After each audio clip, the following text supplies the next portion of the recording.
കേരളത്തിൽ നിന്നുള്ള ബ്രാൻഡഡ് പുട്ടുപൊടിയും അരിപ്പൊടിയും എന്ന പേരിൽ പായ്ക്കുകളിലാക്കി കടത്തിയത് 33 കോടിയുടെ ലഹരി. 30 കിലോ ഹാഷിഷ് ഓയിലാണ് ഡയറക്ടറേറ്റ് ഓഫ് റവന്യൂ ഇന്റലിജൻസ് പിടികൂടിയത്. തൂത്തുക്കുടി തുറമുഖത്ത് നിന്ന് പുറപ്പെട്ട ബാർജിലാണ് അരിപ്പൊടി എന്ന പേരിൽ ലഹരി വസ്തുക്കൾ പായ്ക്ക് ചെയ്ത് കടത്തിയത്.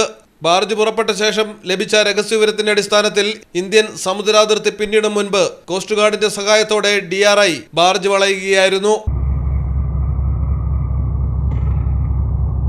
തൂത്തുക്കുടിയിൽ നിന്ന് മാലിദ്വീപിലേക്ക് കടത്താനായിരുന്നു ശ്രമം. ഷേലിൻ യോനെ എന്ന ടഗ് ബോട്ടാണ് ഇതിനായി ഉപയോഗിച്ചത്.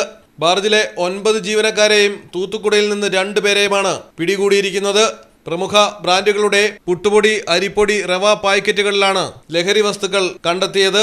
ഇതിനൊപ്പം ഓർഗാനിക് ബ്രാൻഡിന്റെ കവറുകളും ലഹരി കടത്തിന് ഉപയോഗിച്ചിരുന്നു.